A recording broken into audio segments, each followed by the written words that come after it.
Olá pessoal, professor Devanir aqui falando com vocês de novo. Nós vamos agora para a aula 3 e a gente vai falar sobre esse material aqui, ó, finalmente, né?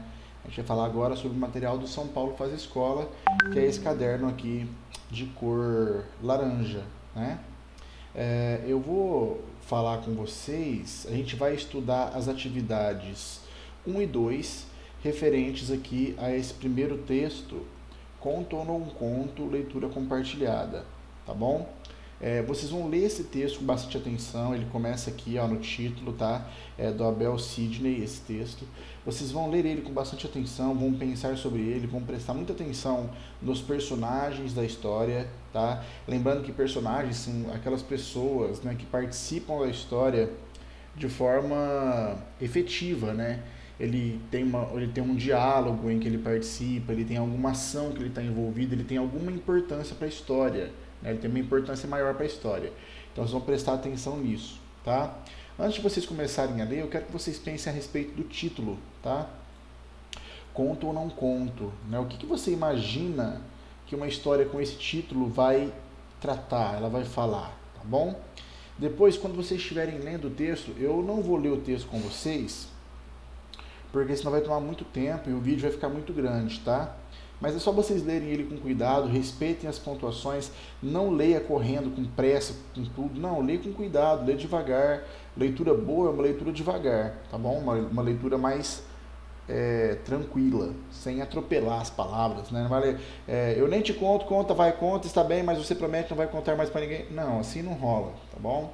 Como que você vai ler? Você vai ler pensando como que esses personagens estivessem conversando mesmo. Então, por exemplo, eu nem te conto. Conta, vai, conta. Está bem, mas você promete não contar para mais ninguém? Prometo, juro que não conto. Então, vocês vão ler dessa forma, tá? Pausando, respeitando os pontos, né, a pontuação toda, para vocês entenderem a história de fato, tá?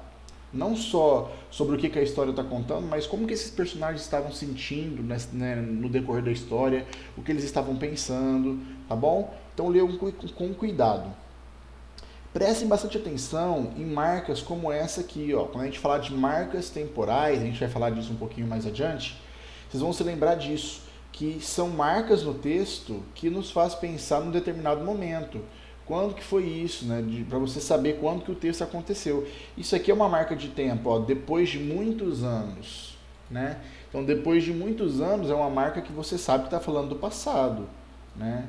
Depois de muitos anos ainda me lembro em detalhes sobre o que eu e minha prima conversamos. Então, depois de muitos anos significa que muitos anos já se passaram e aí você sabe que isso aqui é uma marca do passado, isso aqui é uma marca de tempo. Além dessa, vão existir outras aqui no percurso do texto que vocês vão perceber que são marcas de tempo, tá bom? Vamos lá então para a nossa primeira atividade. Essa primeira atividade, na verdade, você vai basicamente ler o texto com essa atenção que eu estou falando para vocês e ficarem bastante atentos, tá? E aí depois a gente vai para a segunda atividade, que aí vem o exercício 1, tá bom? A gente vai falar sobre ele agora. Então, aqui a gente vai falar o seguinte, ó, a primeira pergunta, vocês vão pensar, ó, o texto Conto ou não conto, de Abel Sidney, inicia-se com um diálogo entre duas personagens. Lembra que eu falei dos personagens? Então, ele se inicia com um diálogo entre duas personagens. Quem são essas personagens? Em que parágrafo elas se apresentam? E você vai destacar no texto, tá bom? Ou seja, você vai voltar no texto, vai pegar um grifa-texto e vai grifar o lugar onde elas o parágrafo em que elas se apresentam. Você vai destacar no texto. Eu fiz aqui, pessoal, só para vocês verem, mas não é aqui não, tá? Vai falar, o professor grifou lá, eu vou grifar também que é lá. Não, não é. Tá? Procura no texto onde está o primeiro parágrafo. Outra coisa, o que é parágrafo? Né? Vocês já aprenderam, vamos relembrar. Parágrafo é uma forma de divisão do texto, né? O parágrafo ele é indicado sempre por esse espaço maior. Percebe que aqui ó, a linha vem até aqui no começo e aqui ela está mais à frente? Então isso aqui é um parágrafo. Quando ele chega na pontuação final e eu vou trocar, né, eu vou precisar começar um novo assunto, aí eu vou colocar a pontuação e vou deixar o espaço novamente e vou iniciar outro parágrafo. Então vocês percebem a existência de um parágrafo por esse espaço que ele deixa aqui, ó. Então, ó, isso aqui é um parágrafo, isso é outro parágrafo, aqui já é outro e assim por diante. Toda vez que ele deixar esse espaço é porque ele começou um parágrafo novo, tá? O parágrafo vai desde este espaço aqui até a última pontuação antes de começar um outro parágrafo. Repara que não é todo ponto. Aqui tem um ponto, ó, nesse local aqui, ó, tá vendo? Ó, tem um ponto aqui, mas ele não começou outro parágrafo, foi ponto na mesma linha. E aí ele manteve dentro do mesmo parágrafo, tá? Então o parágrafo ele vai desde esse espaço até o último ponto, até a última pontuação, no caso aqui é uma reticências, ó, até a última pontuação antes dele começar um novo parágrafo, que ele vai deixar o espaço de novo, tá? Então vocês vão voltar no texto e vão procurar esses personagens, vai falar em que parágrafo ele se apresenta, primeiro, segundo, terceiro, quarto, quinto parágrafo, e você vai destacar do texto. Só, pessoal, quem são os personagens? Ah, professor, mas não tem o nome, eu não vi o nome do personagem, não tem jeito de eu falar que personagem que é. Tem, pessoal, tem sim. Tá? Lembrando que você não precisa falar o nome do personagem, basta você escrever no texto de uma forma que você mostre quem é o personagem. Por exemplo, vamos imaginar uma história fictícia aqui, né? Vamos pensar que eu vou criar um texto em primeira pessoa, então eu vou falar assim: eu estava lá na minha casa quando eu saí e tal. Então olha só, eu não falei o nome de personagem nenhum, né? Quando eu saí, encontrei meu tio. Beleza, eu não falei o nome do tio e eu não falei o nome meu, que estou narrando a história. Aí você lê essa história, como é que você vai falar para mim quem são os personagens? Ora, muito simples.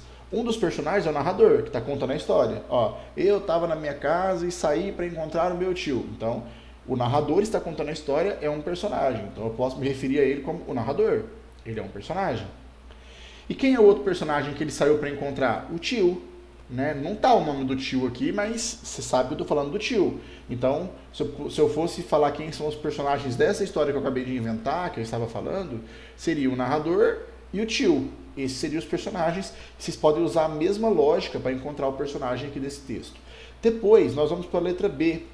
Logo no início do texto, para resgatar lembranças, o narrador se manifesta em primeira ou em terceira pessoa. Transcreva um trecho que ilustre sua resposta e destaque palavras e expressões que comprovem o foco narrativo. Foco narrativo vai ser falado aqui, mas eu já explico para vocês, tá? Então aqui vocês vão verificar lá no começo do texto se ele está usando, né, se o narrador se manifesta em primeira pessoa ou em terceira pessoa. Como que é isso, pessoal? Lembra que eu falei para vocês que o narrador ele pode ser um personagem da história ou ele pode ser alguém que não participa da história? Então, se ele se manifestar em primeira pessoa, quer dizer que ele participa da história, é o eu. Né? Lembra da história que eu acabei de usar agora? Eu estava em casa, então ó, eu sou o personagem da história, eu estou participando, eu me manifestei ali em primeira pessoa, porque eu falei eu, né? Eu estou presente, então isso é primeira pessoa. Então, se vocês perceberem que o personagem participa da história, tá? Então, se ele tem marca ali de primeira pessoa, né, ele vai ser o narrador personagem, e aí vocês vão verificar que essa primeira pessoa está presente, o eu, o meu, o nosso, nós, enfim, são palavras que representam aí primeira pessoa. Agora, se esse personagem não participa da história, se ele está contando a história como se ele estivesse observando apenas, por exemplo, o Joãozinho saiu de sua casa para encontrar seu tio. Então, olha só, o narrador que está contando a história agora, ele não está lá na história envolvido nos fatos. Ele apenas contou que o Joãozinho saiu da casa dele para encontrar o seu tio. Então, nesse caso, ele não está participando. Isso é um exemplo claro de terceira pessoa, tá bom? Então, vocês vão prestar atenção nisso. E aí vocês vão verificar lá, é em primeira pessoa ou é em terceira pessoa? E aí vocês vão transcrever um trecho que ilustre a sua resposta, tá? Copiar um trecho do texto que mostra isso aí, se é a primeira ou se é a terceira pessoa. E aí vocês vão copiar palavras ou expressões que comprovem o foco narrativo. Então, que palavras ali, né, que comprovam que o foco narrativo é em primeira pessoa ou que comprovam que o foco narrativo é em terceira pessoa, de acordo com o que você vai responder, tá? Por exemplo, na história que eu falei, eu saí de casa para encontrar meu tio. Quais palavras aí estão mostrando que é a primeira pessoa? Eu saí, ó, o eu é um pronome em primeira pessoa. Sair é um verbo que está em primeira pessoa, porque eu pergunto, quem sair? Eu saí. Se fosse saiu, eu poderia falar eu saiu? Não, né? Porque saiu é terceira pessoa. Para eu usar o saiu, teria que ser ele. Ele saiu, né? Mas sair tem que ser eu, então é a primeira pessoa. Para encontrar meu tio, ó, o meu aí, ó, o meu também é a primeira pessoa, porque pertence a mim, ao eu, tá bom? Então vocês vão procurar palavras que comprovem isso aí. Aí você pode destacar elas no texto, pode grifar ou pode copiar elas aqui embaixo também. Depois em exercício 2, que é muito tranquilo. Releia o trecho a seguir e identifique a fala de cada personagem. Utilize a seguinte legenda para destacar passagens do texto. Pessoal, personagem 1 vocês vão pintar de azul, personagem 2 de vermelho. Ah, mas quem que é o personagem 1 e quem que é o personagem 2? Tanto faz, você que vai definir isso aí. O que você não pode fazer é tipo assim, você reconheceu que esse aqui vai ser o seu personagem 1. Ó, primeira opção aqui, personagem 1. Beleza, você pintou de azul. Aí em algum momento aqui era para ser a fala do personagem 1, você vai e pinta de vermelho, que é o personagem 2, aí vai estar errado. Então você que define quem é o personagem 1 e quem é o personagem 2. A dica que eu dou é coloca o personagem 1 como primeiro, fica mais fácil para reconhecer, tá bom? Só pintar nas cores certas. E aí vem as perguntas aqui, ó. Que recursos expressivos do texto, pontuação e outros, possibilitaram a identificação de cada personagem? Então, quando você escolheu o personagem aqui para saber a hora que um está falando, a hora que o outro está falando, o que tem no texto que você sabe que muda de personagem? Né? Que recurso que o narrador, o autor, utiliza para você saber que não é mais o personagem 1, que passou para o personagem 2. Então, tem pontuação que indica isso? Tem palavras que indicam isso? Tem expressões que indicam isso? Você vai escrever aqui para gente na A quais são esses recursos que você encontrou que fez você saber que passou de um personagem para o outro. B. Observe as características da fala das personagens. No diálogo, predomina a linguagem formal ou a linguagem coloquial, informal, do dia a dia? Justifique sua resposta.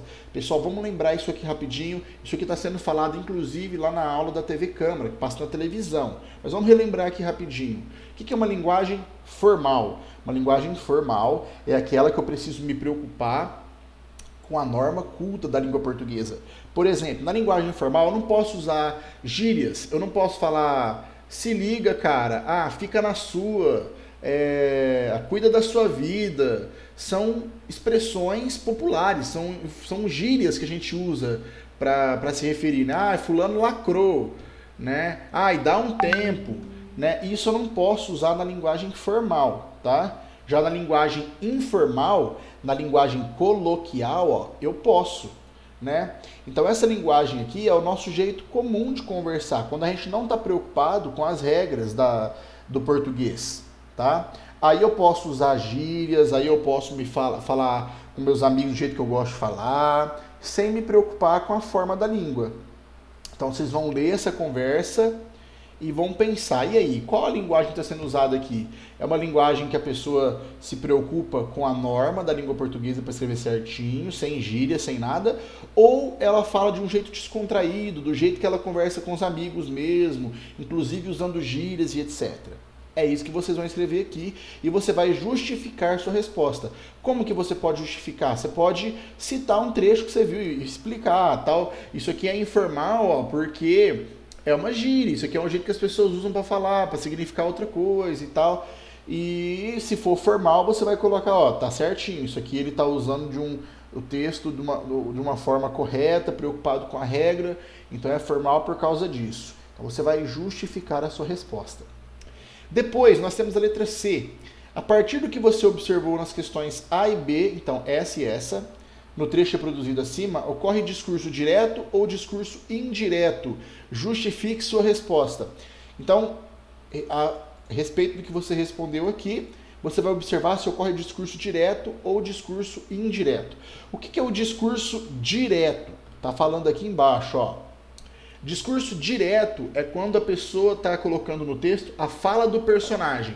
Por exemplo, eu sou o narrador, coloco lá, e o Joãozinho disse, aí eu coloco 2 pontos, travessão. eu não vou ficar em casa sozinho. Então, olha só, esse é um discurso direto. Por quê? Porque eu coloquei ali exatamente a fala do Joãozinho, como se fosse ele mesmo falando.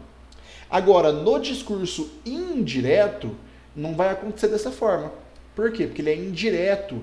Eu vou falar o que o Joãozinho disse. Então, eu vou contar o que ele disse. Não vai ser como se fosse ele mesmo falando, né? Aí a mesma frase ficaria assim: o Joãozinho disse que não vai ficar em casa sozinho. Então, ó, nesse exemplo, parece que foi o próprio Joãozinho falando?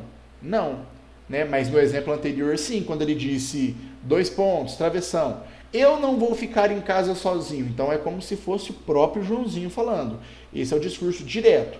Então, sabendo disso, vocês vão colocar aqui, tá? O trecho que vocês reproduziram acima, né? Aqui, ele ocorre discurso direto ou indireto e você vai explicar o porquê disso. Por que está direto? Ou se for indireto, por que está indireto?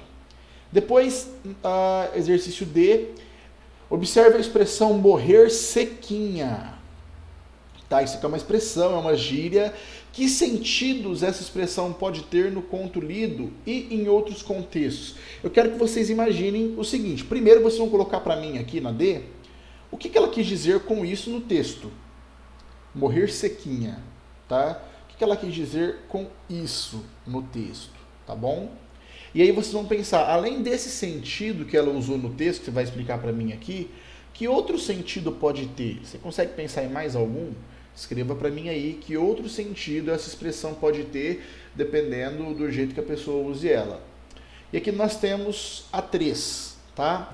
Releia o excerto a seguir, tá? Excerto é um trecho, tá bom? É um trecho. Vocês vão ler isso aqui com atenção para responder aqui a letra A. No trecho, predomina o foco narrativo em primeira pessoa ou foco narrativo em terceira pessoa? Destaque com cores diferentes as marcas linguísticas que indicam o foco narrativo. Faça uma legenda. Aqui é muito simples, pessoal.